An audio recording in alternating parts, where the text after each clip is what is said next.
Hello, welcome to PM Express Corporate Wednesday. Now, as you know already, markets are being set ablaze, burned down by fire. Buildings are collapsing and cities are becoming flooded. It seems Ghana has provided a perfect example on how not to build.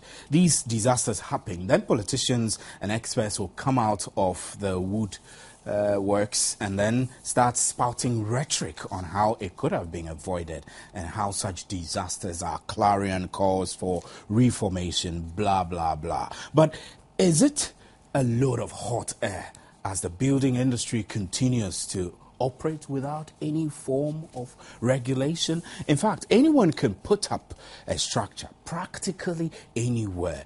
It is not unheard of to see a piece of land transformed to a market overnight, thanks to ingenious work of young men armed with basic tools and plywood.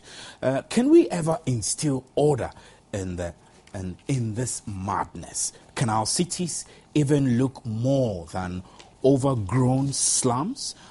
Or our marketplaces, can they move away from being high-risk, fire-prone zones to organized high streets, properly planned markets? And most importantly, what will it take for us to get there? These are very critical questions we are going to discuss on PM Express today, and we look for solutions for the construction chaos that bedevils this country. My name is Stephen Anti, and right in the studio with me, I have to my immediate left, Kojo Osei Asante, who is a former president of the Institution of Surveyors. He is a professional quantity surveyor. And then next to him, I have Roxanne Kwesi Dugbega, who is chairman of the Chartered Institute of Building. They're here to help us brainstorm on the issues. And you out there, you can join us by text 1760. You can post your Facebook comments on our Facebook walls, facebook.com.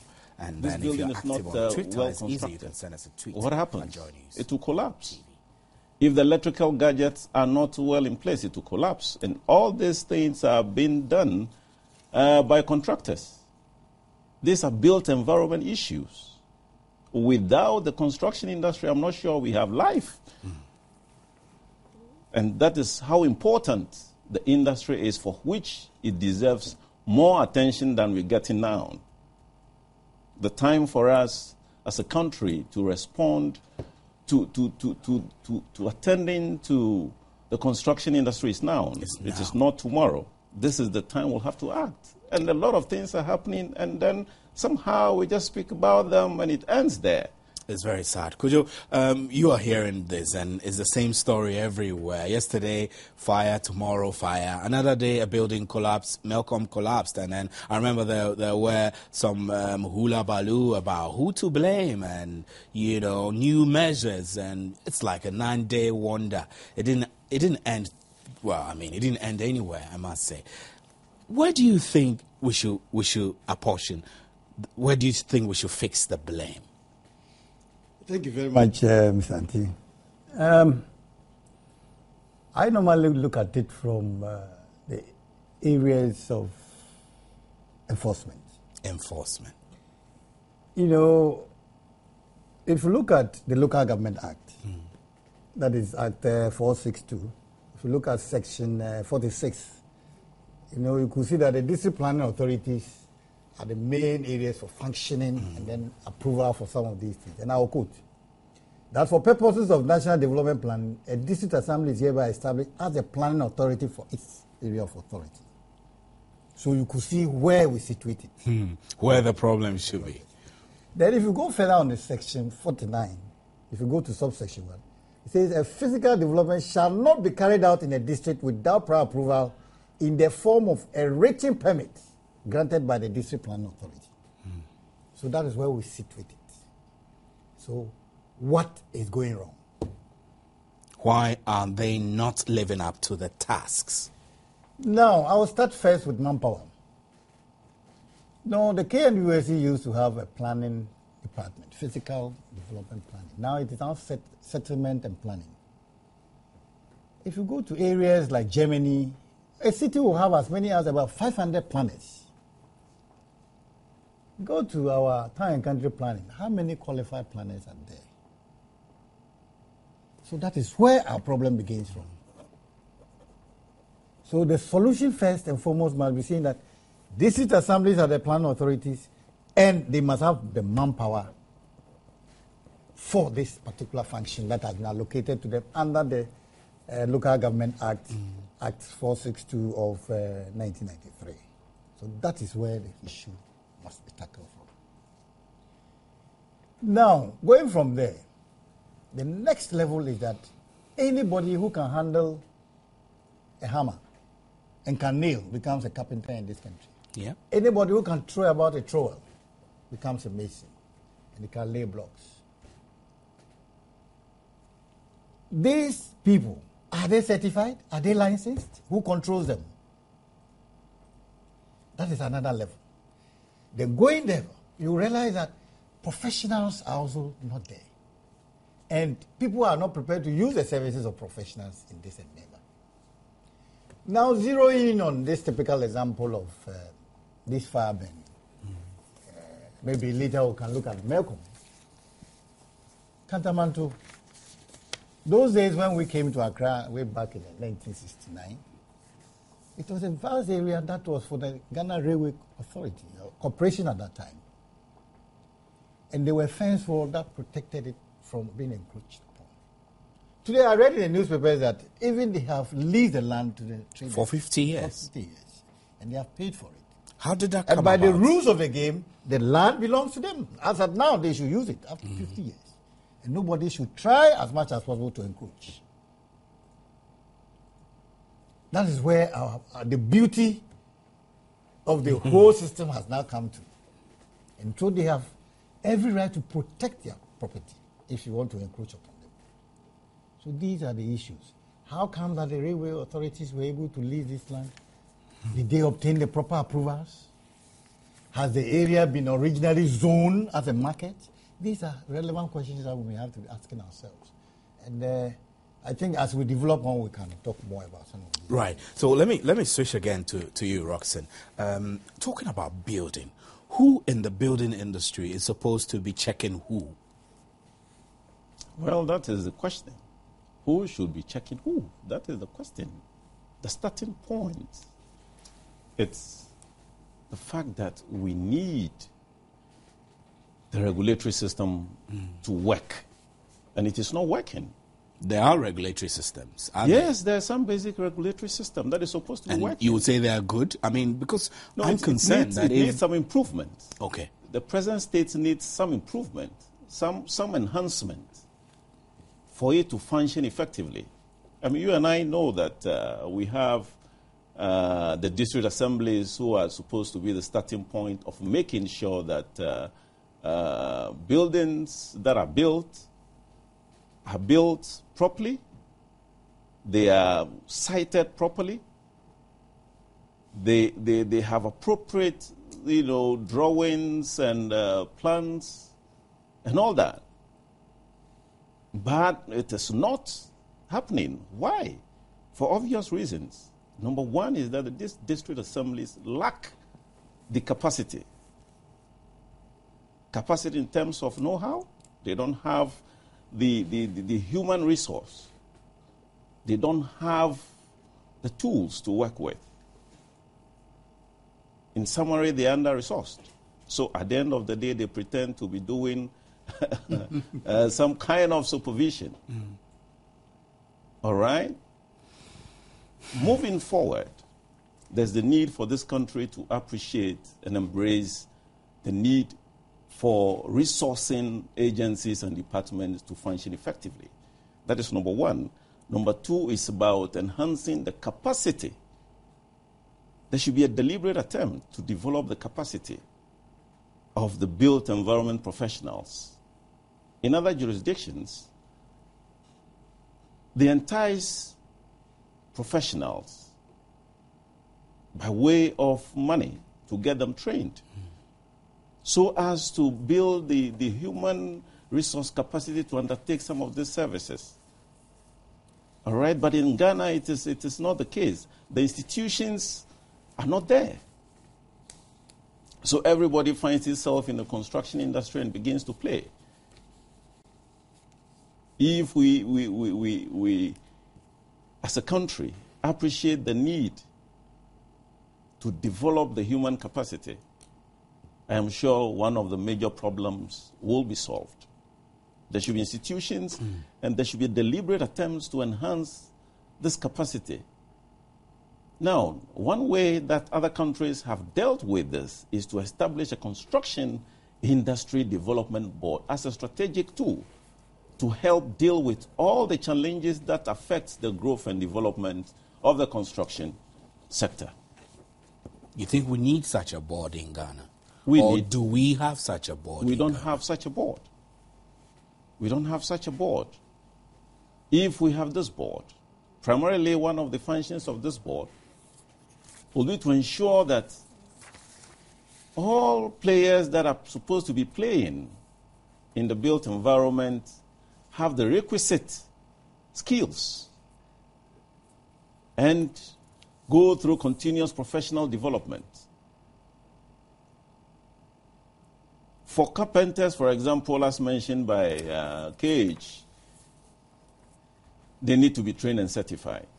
Masons need to be trained and certified.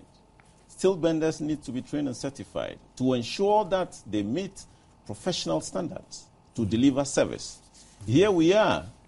It is free for all. Recently, PVO, being the chairman of the National Planning Commission, encouraged contractors to work hard to insulate the industry from unprofessional people, unprofessional artisans or workers. How is this possible? I mean, how can you, for example, if you were working as a professional and you have the requisite qualification and you're working overall, how can you ensure that unprofessionals don't infiltrate the professional ranks? That is very difficult for an individual to do. Even as professionals, it's difficult because, number one, you need to be empowered to do that, and we don't have the appropriate legislative instrument backing, these individuals or, institutions or associations. Some professional institutions have legal mandated bodies, and they can enforce some of those disciplines. But some of the institutions do not have. For example, Ghana Institution of Surveyors, they don't have that legislative instrument backing the institution. To prune out unprofessional people? They don't have? Well, they don't. I mean, so it becomes the enforcement mechanism is not there. Unlike architects who have the LI, the legislative backing, they can ensure by law. All right? So again, bringing your attention to the fact that we need an industry development board. This industry development board will ensure the duty of ensuring will be done primarily by the industry development board, who will be established by law and will have the backing. Unlike the professionals, as an individual, you can only talk about it, but that is how far you can go. All right? Most of the players in the construction industry in Ghana are not even part of any professional association. About 75%, their activities cannot be regulated. Their activities cannot be regulated. They work anywhere, anyhow. Anywhere, anyhow. And unfortunately, if you take the construction service itself, you have only the government contractors certified. And that is a big, big, big gap. So if, for example, yourself, you want to build a house, you cannot rely on a certified service provider. You can't find it because there's no place you can go that, you find a certified builder, for example. You can't find it. If we have the Construction Industry Development Board established, they will have a database and will provide a reference point for service providers in both the public and the private sector. For example, Melcom collapse, that is for a public person. Makola is bent, that is for private people. One will ask, why are those things happening? Several reasons account for them.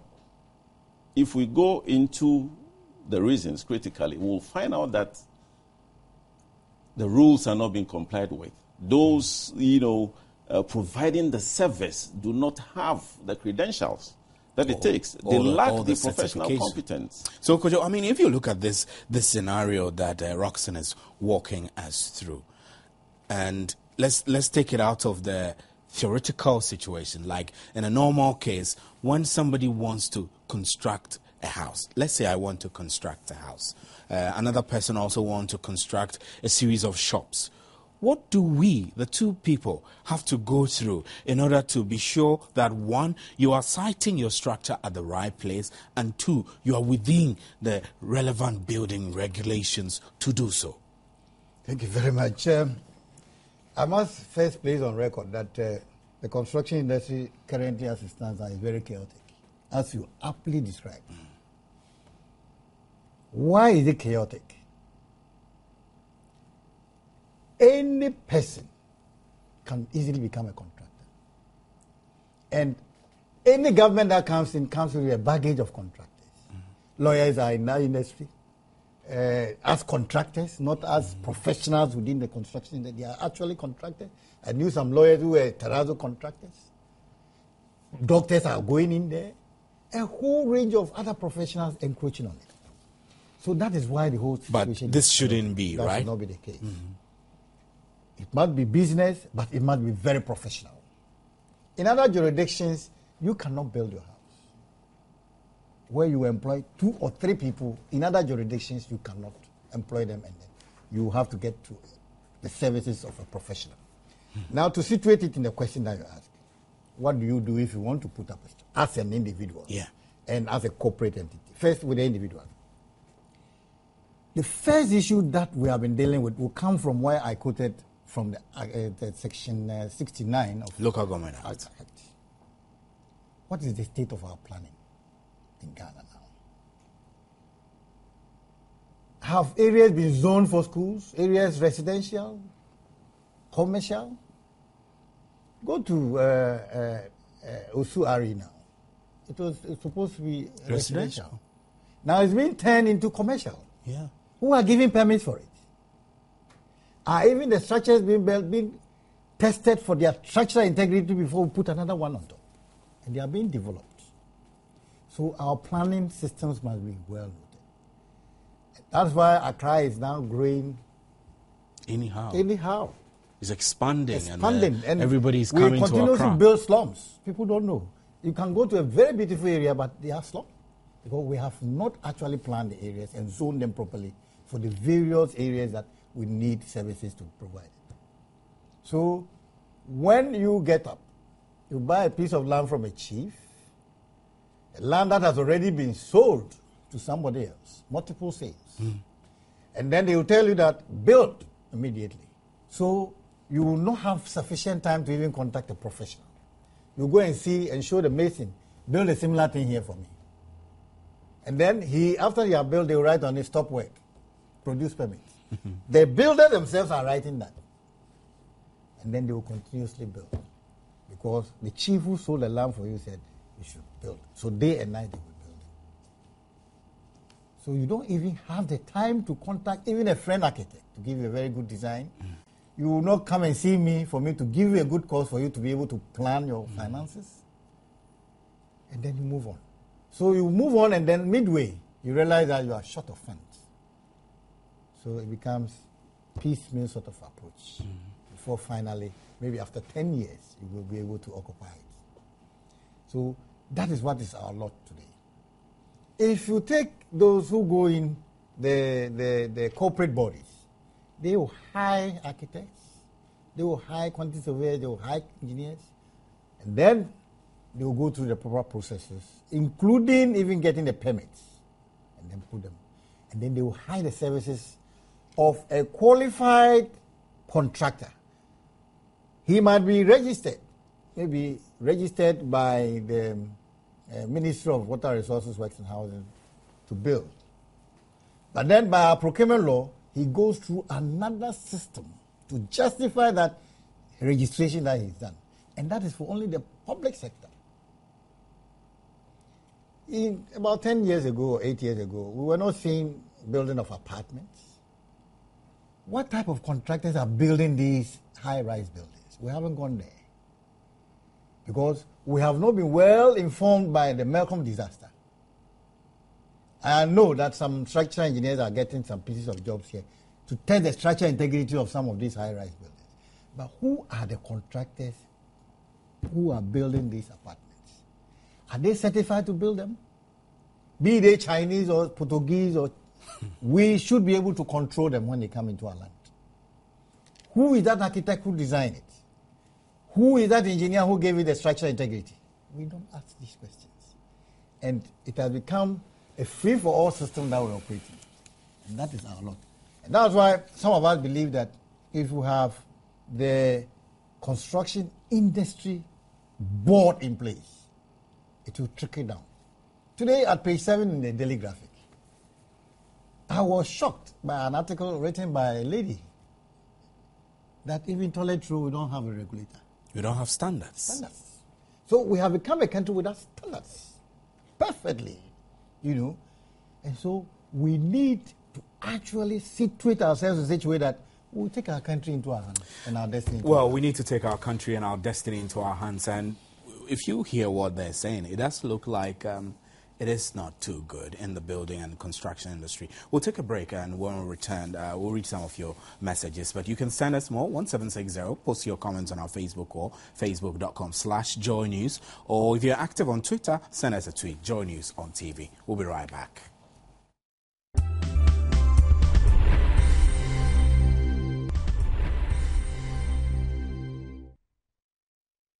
To PM Express. My name is Stephen Anti, and we're discussing the construction industry, and I have with me Roxin Kwesi Dugbagan, who is chairman of the Chartered Institute of Building, and then I have Kojo Osei-Asante, who is a former president of the Institute of Surveyors. He himself is a quantity surveyor. Now, Blue Rose Limited, a leading real estate developer in Africa with affordable housing, presents to you the Shelter for All.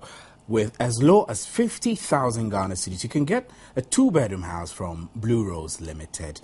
Blue Rose is located at Bujumburam, close to the CAF University College. You can reach Blue Rose on their hotline 020-2029-622, 030-2241-459, and 020-4353-53041. The numbers again, 020-2029-622, 030-2241-459, and 020-4353-041. Blue Rose Limited, quality and affordable housing for all. Welcome back to the studio, gentlemen. So let me just. You both mentioned the Construction Industry Development Board, which we don't have in Ghana. Now, the problems we have in our country, one, the difficulty of getting permits. And then there's also the question of standards of the construction materials that are used in construction. If there was a Construction Industry Board, maybe I should continue with you, Kojo, would they be responsible for ensuring that, one, getting a permit becomes easier, and two, that the quality of the materials that are used in construction are assured and guaranteed? Would they? Yes, with the issue of permits and making reference to the Act, you realize that it rests with the local. The local, okay. So it's the issue that the Construction Industry Development Board will come to make sure that it is well facilitated. Because the Construction Industry Development Board will bring sanity, and it will enhance responsibility within its structures. If you go to certain jurisdictions that these are operating very well, you see that it is not an easy thing to delay somebody's permit. It is even unheard of. We recently visited Singapore under this program in Malaysia, and people can take decisions because in Malaysia they call it, he's an honest man, so he will go by honesty. In Singapore, a man will do it. He will not. He's a very clean man.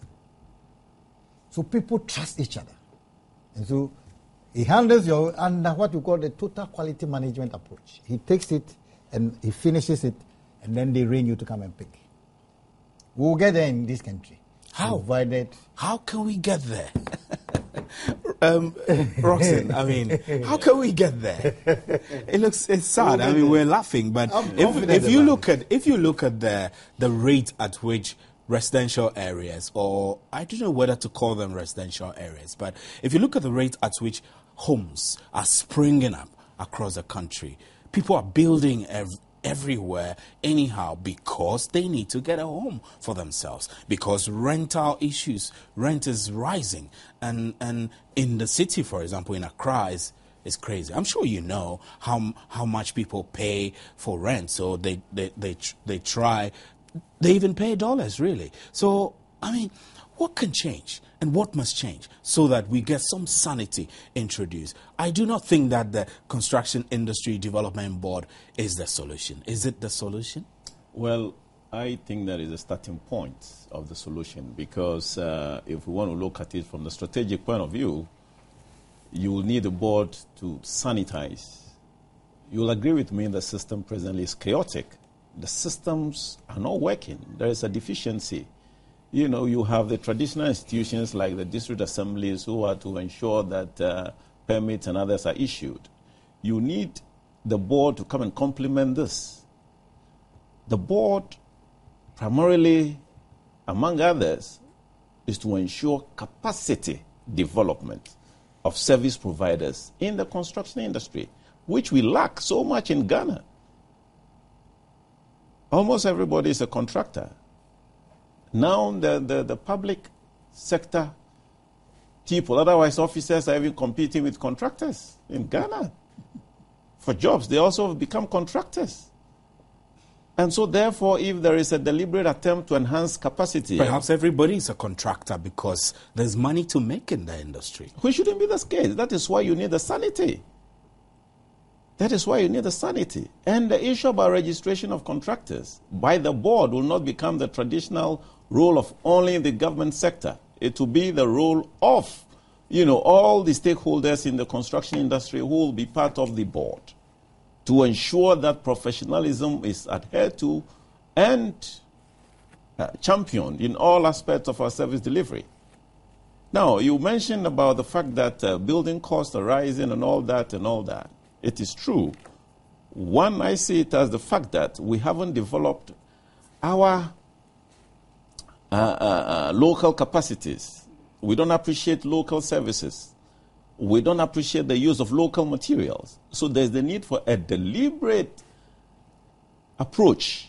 But are local materials necessarily high quality? Yeah, you can have them as if, quality, for example, if you add value. I'm roofing my house, and instead of maybe using steel trusses, I decide to use bamboo. That would not be quality. Would that be?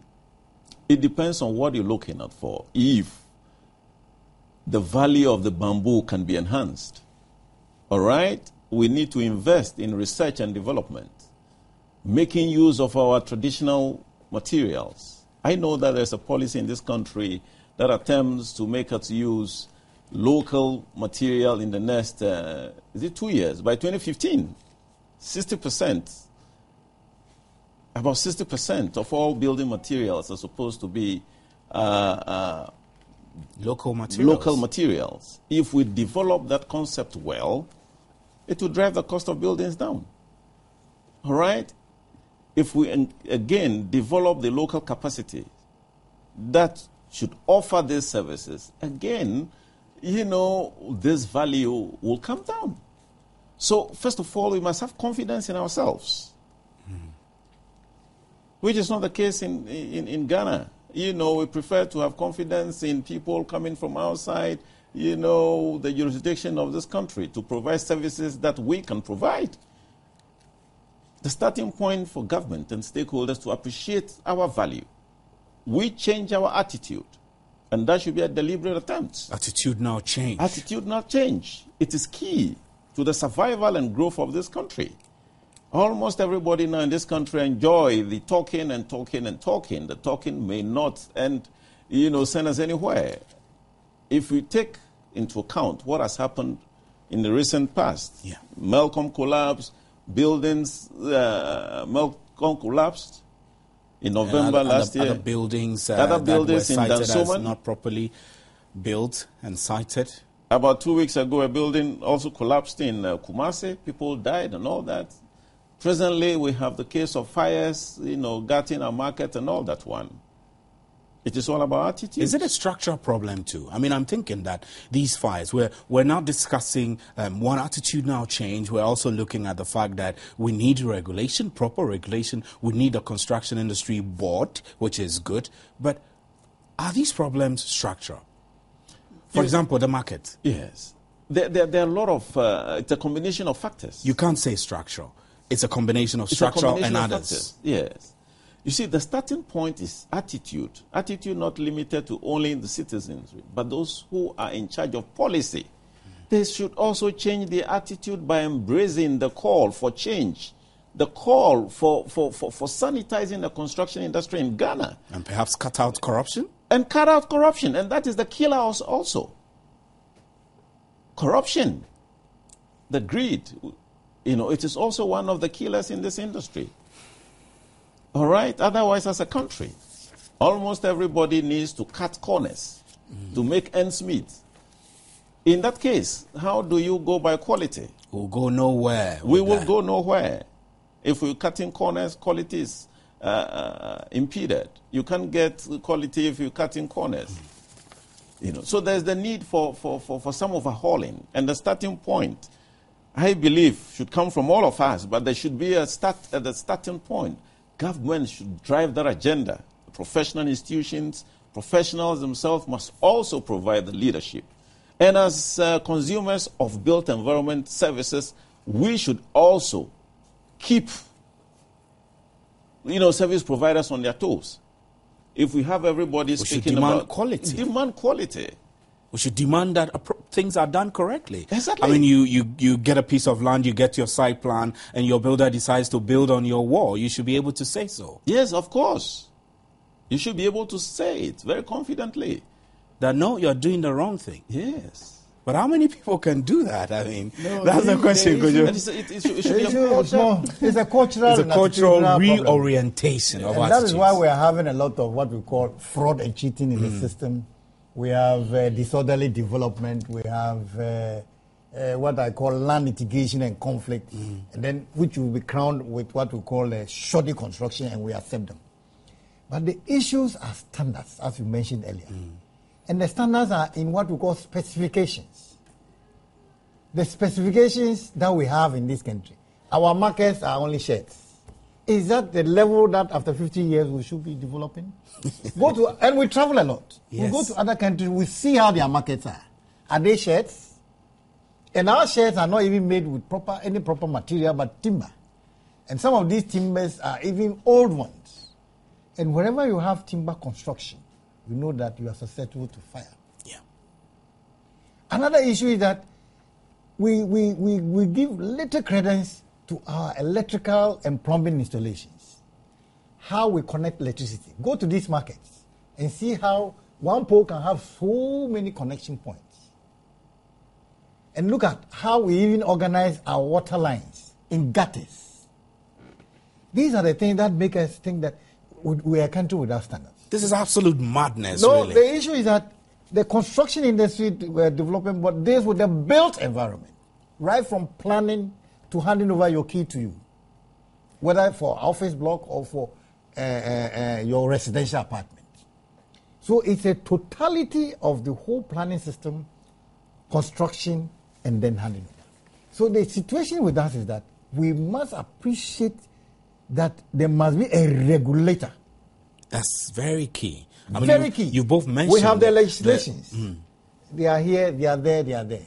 Bring them together. Establish the board. And then let us see. You will see that you have the professionals in. The professionals will have what we call their governing councils, legislation. Now we have only the engineers and the architects. I'm wondering what the planners have. I don't know. But the surveyors, we don't. We are now pushing it through. And then we'll have the contractors' council. And then together we'll come together to make sure that artisanal base is based. The artisans, the base is well established, well structured, and people are licensed and classified for them to undertake certain work. You see, the issue is that when somebody is not licensed or certified, he feels free to charge anyhow. To but work if you are anywhere. certified or licensed, there are regulations concerning your license. And you must live up to that, or the regulatory body will pick you out and then be punished. Especially those who have been doing connections for electrical works for some of these markets, which tend to bend them. So it is better to put construction industry in its right perspective. That construction can generate a lot of income. Construction generates the assets of the country.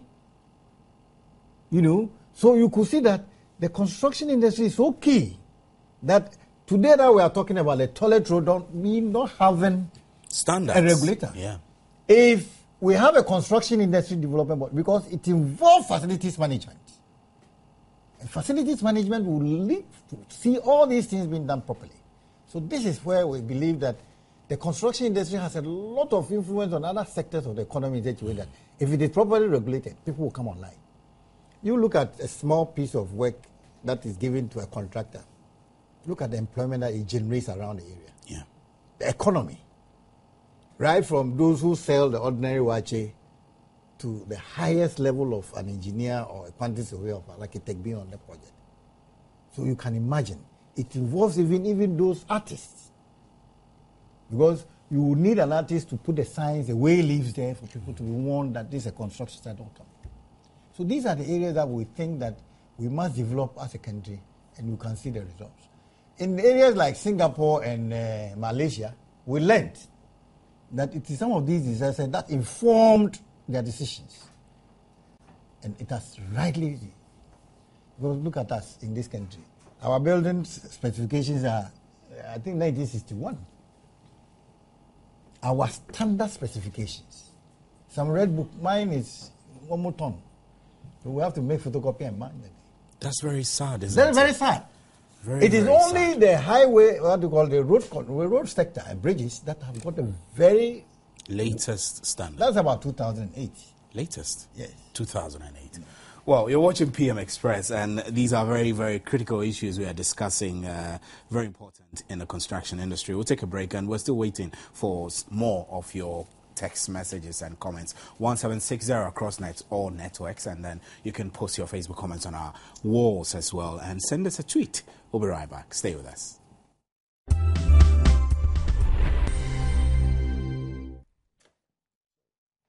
Welcome back to PM Express, and I have some of your messages coming in. Benjamin Bonti, Slim pediatrician, I beg your pardon, says that the problem is with us, the Ghanaians. Great people complete the university with great ideas.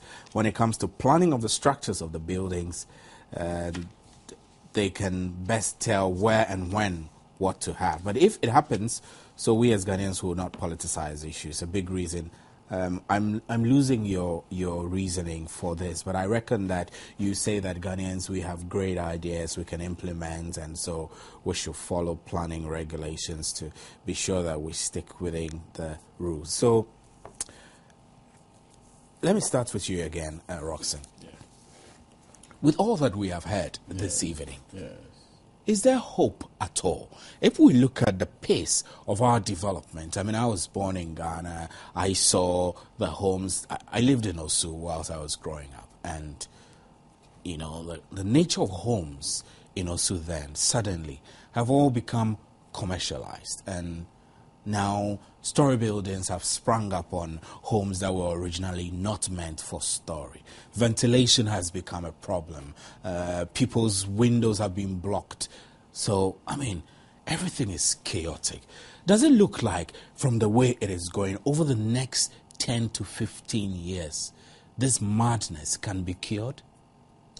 Well, if only we accept the fact that it has to be cured. I mean, if you are not well, if you are sick and you don't admit that you are sick and seek doctor's advice and, you know, yield yourself for treatment, there's no way you can be cured. As a country, I think that we need to revisit our planning, revisit our style of doing things, revisit the built but environment. could you mention that the last standard of our building standard was 1960? That is old. 61. Yeah. That is so old. Very old. For a national building standard Yes. to be that old. Yes. Has it not seen any revisions? Not at all. And that is why I say that we should see the need to respond.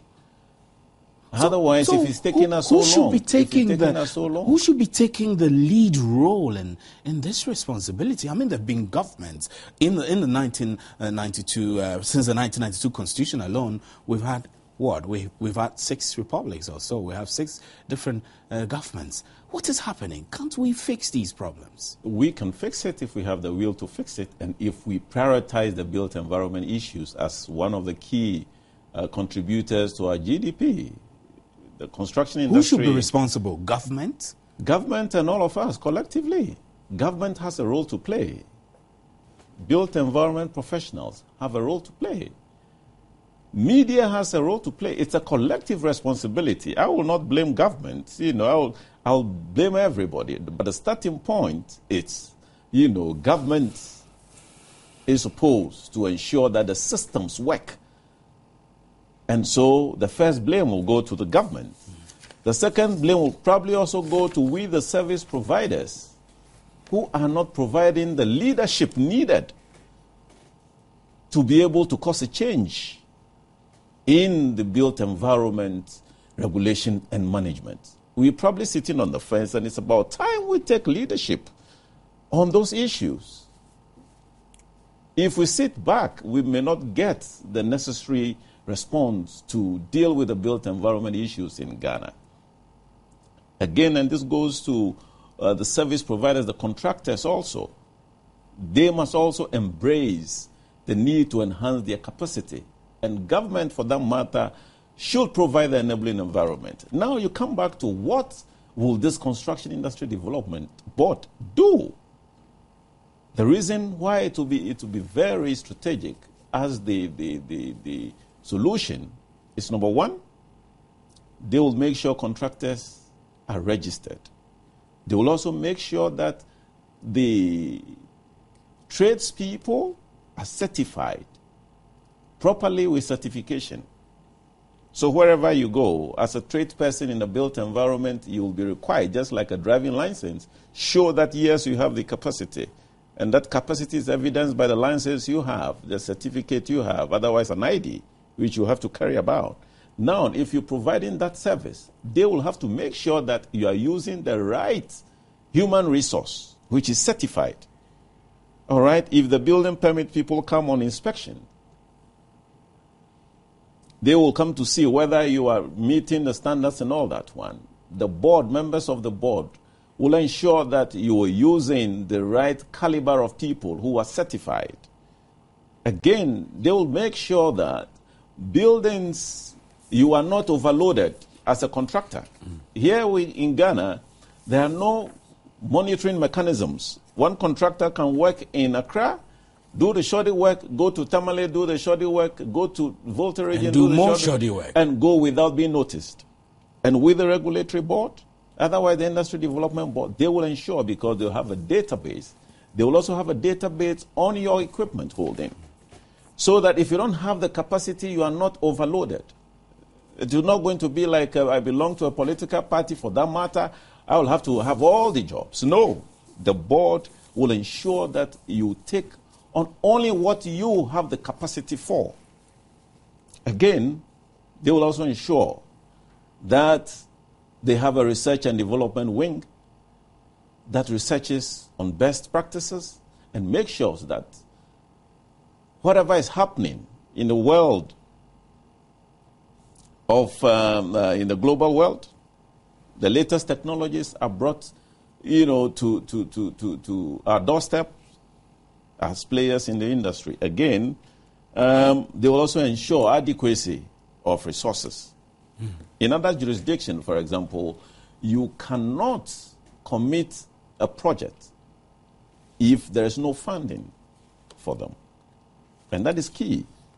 One of the issues affecting the growth of the construction industry in Ghana is inadequate funding for projects, both in the public and the private sector.